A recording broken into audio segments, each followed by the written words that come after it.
me mennään osioon ruokinta, karkearehut ja tiivisterehut. Kuivikkeet. Näette täällä meidän furaarirakennuksen, eli kun sanotaan furaari, niin tämähän se on. Kun mennään tämmöiseen ruokinta-asiaan, niin ensimmäisenä meidän pitää tietää, minkälaisen elimistön meidän eläimet muodostaa, jotenka tässä on tämmöinen pieni tehtävä ja tähän osallistuu nyt kaikki. Täällä lukee eläinlajien nimiä ja seuraavaksi me puhutaan tämmöisistä kuin märehtiöistä ja yksimahaisista. Ja tonne menee kaikki yksimahaiset ja sitten tonne märehtiöt. Teillä on täällä rakut ja sitten teidän pitää päättää, että onkohan tämä eläinlaji yksimahainen vai kenties märehtiö. Olkaa hyvä. Ja olkaa. Niin, te voitte vilkaista sitä ja hei, ei haittaa vaikka menee väärin, niin mennään tonne yksimahaiset ja tänne märehtiöt. Nostapaas vähän lappua. Vuohi, lammas, laama ja naudat. Bravo! Täältä löytyy kissat, kanat, aasit, koirat, possut, sillat, puput. Aivan loistavaa. Tää oli tosi helppo teille. Itse olisi pitänyt tehdä vähän vaikeampi. Aivan loistavaa. Nyt te tiedätte kuitenkin, että mitä täällä on, niin mennään vaikka tänne. Eli kun käydään näitä rehuja läpi, niin ainakin nyt tuolla myös kerhiksessä niin on hyvä ottaa tää meidän opetussalkku. Ja sit mä teen tällaisen ohjeen tähän. Eli mistä tunnistat hyvän heinän ja oljen. Ja toisella on, että mistä tunnistat huonon heinän ja oljen. Tätä voi käyttää apuna. Ja siellä oli niitä 4 kohtaa: vierasesineet, pölyt, homeet ja sit sitä maa-aineksesta. Vielä siinä on aika tosi tärkeää tietoa. Sitten täällä oli tästä hyvästä heinästä ja myös oljesta. Että olkihan on ihan samat asiat pätee kuin heinässä siitä, että onko se hyvä vai ei. Eli täältä löytyy meitä heinät ja ne pitää olla tässä lokerikossa. Ja sitten tästä löytyy meillä oljet ja sitten tuolta nämä puhut. Ja me käytetään kuivaheinää, mutta mitä muuta heinää on olemassa? Säilöheinää. Säilöheinä, kyllä. Ja miten ne erotetaan? Mitä tarkoitetaan säilöheinä? Meillä nyt ei täällä ole esimerkkiä harmillisesti. Saako Anni tämän vaikka kertoa? Kuiva heinä, kun se puidaan, niin sitten se kuivatetaan yleensä siinä pellolla. Ja sitten sen jälkeen vasta paalataan, jolloin siitä tulee tuollaista kuivaa. Ja säilörehu niin kuin paalataan mun käsittääkseni niin kuin heti. Ja sitten se on just semmoista niin kuin kosteeta. Sitten siitä voidaan tehdä vaikka lehmille. Niin kuin, siis siihen voidaan sekoittaa sitten kaikkia rehuja vaikka tuolla niin kuin tuotantotiloilla. Mitä siinä valmistuksessa tapahtuu? Siinä käytetään sitä AIV-säilöntäainetta. No niin, eli siellä saattaa olla joku säilöntä aina, mutta se on niin tyhjiö pakatusti. Muovin sisällä säilörehu säilytetään. Mutta me käytetään siis kuivaa heinää. Minkälaisia erilaisia olkia? Mistä olki tulee? Kaurasta. Kaura, joo, hyvä. Ohra. Ohra. Ja puhun Suomessa. Eli nyt puhutaan Suomen olkisadon keruusta. Kaura, ohra ja vehnä. Kyllä, maailmalla kerätään maissista ja kaikista muistakin kuin tällaisista meidän perusviljalajeista. Milloin olki puidaan Suomessa? Puinnilla tarkoitetaan viljan jyvien irrottamista tähkistä tai tähkylöistä. Nykyään tämä toteutetaan pääasiassa pelloilla leikkuupuimurilla. Hirveän vaikeita kysymyksiä.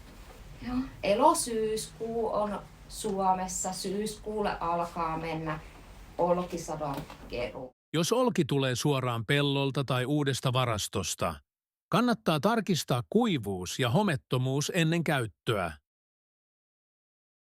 Oljen ja heinän säilyvyyden ero. Kuiva heinä tai rehu säilyy 1–2 vuoteen, jos heinä on tarpeeksi kuivaa ja sitä säilytetään hyvin. Olki, kuivike tai karkea rehu pienemmän ravinnemääränsä vuoksi pilaantuu hitaammin kuin kuiva heinä.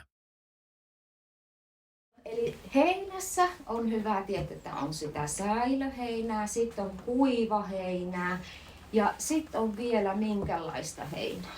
Ja mennään vaikka tähän, että milloinka heinä puidaan Suomessa.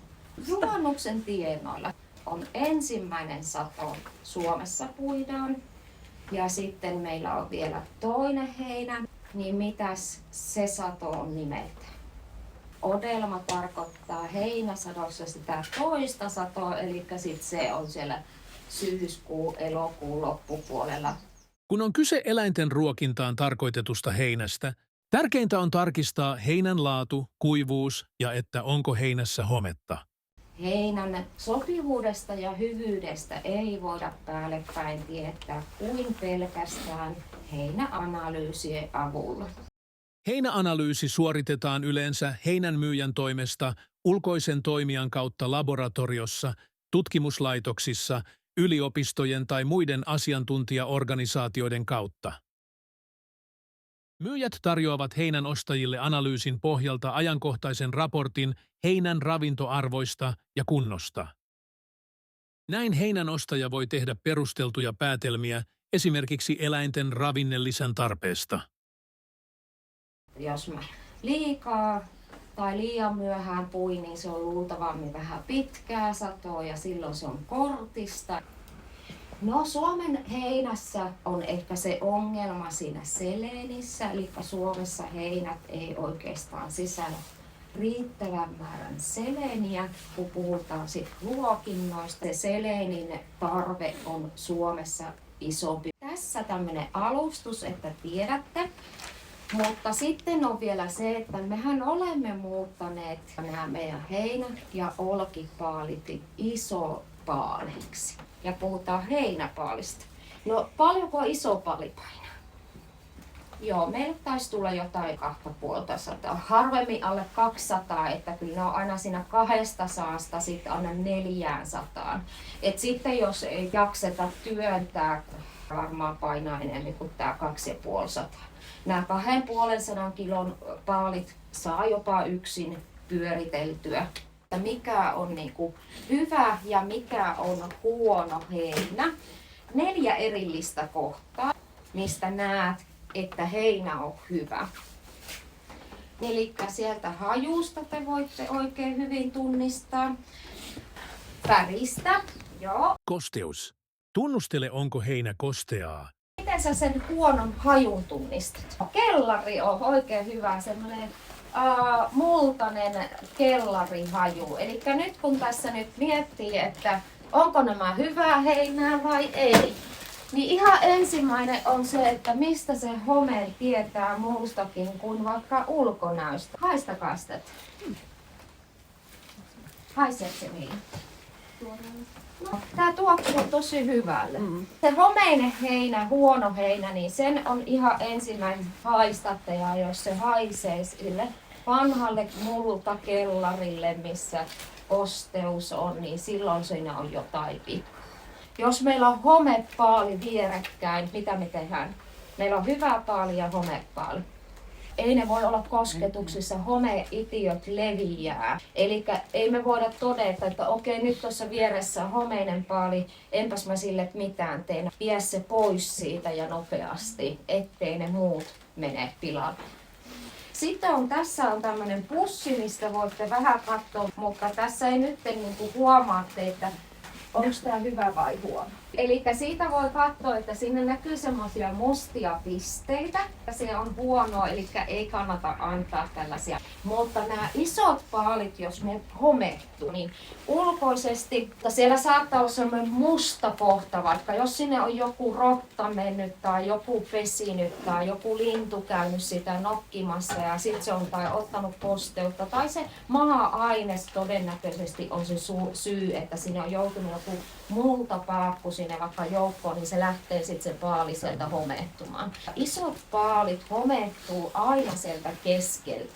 Siihen vaikuttaa se ilma, milloin paalit on niin kuin sieltä pellolta korjattu. Silloin on saattanut sataa tai yleisesti se pitää siellä möyhiä sitä kuivaa heinää hyvässä auringon paisteessa noin 3 päivää. Se 3 päivää aamusta iltaan ne käy sitä möyhimässä sitä peltoa. Mutta siihen on sattunutkin yhtäkkiä joku sadekuuro ja se tilallinen lähteekin paniikissa sen korjaamaan sieltä ja vetää sen paaliksi, tiiviiksi paaliksi, niin silloinhan se on liian kosteeta se heinä, jotenka silloin se homehtuminen tapahtuu aina sieltä keskeltä. Ja sitten ne homeiset, niitä ei voida käyttää kuivikkeina, ne pitää viedä suoraan siitä kaatopaikalle. Ei mielellään tonne, koska ne ei ole pissasia eikä millään tavalla, vaan silloin ne otetaan jätesäkkeihin ja viedään sitten kaatopaikalle. Eli muistakaa Lantalan lavalle vain ja ainoastaan niitä pissasia, kakkasia, ei kuivia. Siellä oli ainakin sitä hometta, mutta mitä muuta sieltä pitää tarkistaa? Vierasesineet ja täällä on tämmöinen sammakko esimerkiksi meiltä löytyy. Aika heinän väristä ei voi oikein nähdäkään, mutta jos mietitään, että nyt siellä olisi niin kuin alkaisi näkymään tuolla jotain matoja tai koppakuoriaisia, niin niistä pitää miettiä, että kuuluuko ne tuohon. Eli siellä on luultavammin jotain maa-ainesta, mikä ei kuulu sinne heinään. Korjuussa voi sitä joutua ja silloin ne paalit menee vähän niin kuin pilalle. Mutta mikä muu on? Niin, vielä on yksi juttu, mikä teidän pitää katsoa, että muutakin kuin haistella. Kun haisee hyvältä ja näyttääpäs tämä nyt tämmöiseltä vihreän kivalta. Nyt meillä on tällaisen kostea ilma, niin tämä ei ole tämä ongelma talvella, mutta kesällä meillä on tämä ongelma. Pölyisyys, aivan loistavaa. Jos on pölyistä heinää, niin mitä sä voisit tehdä sille? Sitä voidaan kostuttaa, tämä pölyisyys vielä voidaan taltuttaa. Jos on vähäisesti pölyistä, silloin voidaan vaikka vähän kastelukannua ottaa ja kostuttaa ja sitten vielä niin kuin vähän möyhkyttää sitä. Nytten täällä on näitä lavoja. Ne pitäisi olla noin paalit aina sille, että ne ei ole maakosketuksissa. Ja siellä pitäisi olla tuuletusta tuolta pohjasta myöskin, että siellä on joku lava ritiillä, että se saa sen tuuletuksen. Heinät pitää valolta suojattuna, eli kun niitä säilytetään, niin ne pitää tietysti olla kuivassa, mutta kylmävarastossa voi olla. Ja sitten myös sitä valolta suojaamista. Tässäkin kannattaa pitää näitä ovia kiinni valoja senkin takia, että nämä säilyy täällä parhaiten. Heinä ottaa tosiaan niin kuin valoherkkä. Olki ei sille haittaa. Tämä ei ole tämmöinen niin paha. Sitten tuossa on noista hygienisistä, eli tässä on niin kuin kaikesta tärkeintä, että näitä oppisi käyttämään yhtä hygienisesti kuin te tuolla vaikka keittiössäkin kokkaa. Siisteyteen on äärimmäisen paljon enempi kiinnitettävää huomiota. Mutta mikä tässä on tärkeää, niin se, että me ei säilytettäisi näitä vähän täällä hujan hajana. Täällä on nämä koukut. Sen vuoksi, että näitä kasseja aina laitettaisiin yhteen koukkuun nämä tyhjät kassit. Ja meillä on täällä tällaiset merkit laitettu, kilit, lampaat, aamu ja iltavuoro, iltapäivävuoro laittaa nämä heinät näihin aamun valmiiksi. Ja voi laittaa vaikka iltaankin. Eli näiden pussituksia. Sitten kun näitä pusseja täällä lojuu, niin tämä on jo niin työtapa turvallisuuteen liittyvä asia, että näitä ei täällä loju tiellä. Ja kun me otetaan heinää, me otetaan pussi ja täällä on meidän nämä mittari tässä. Ja sitten on nämä paljonko millekin pitää ja punnitaan. Käydään hakemassa heinät, laitetaan tähän koukkuun ja katsotaan se sopiva paino, mitä tuossa ohjeessa on tämän puntarin avulla. Tärkeintä on se, että kun me mennään tämän pussin kanssa, niin me mennään tarpeeksi syvälle tuonne täyttämään se pussi. Näin. Eli nämä pitäisi laittaa aina sitten nämä pummitut pussit. Laitetaan siististi tänne koukkuihin. Ja tästä on helpompi aina käydä sitten tarkistamassa, että mistä mä löydän minkäkin eläinlajin. Ja sitten me voidaan ottaa näitä tyhjiä kasseja ja pitää vaikka yhdessä koukussa sitten näitä tyhjiä. Pidetään näistä meidän ruuista hyvää huolta. Ja samaten tää olki, niin nämä pitäisi nyt nostaa siihen säkkiin. No, porot on selkeä. Porot me käymme siis hakemassa itse ja ne pussitetaan, haetaan pitkän matkan päästä ja se on myös rahan arvoista. Hei, käydään sitten vielä tuolta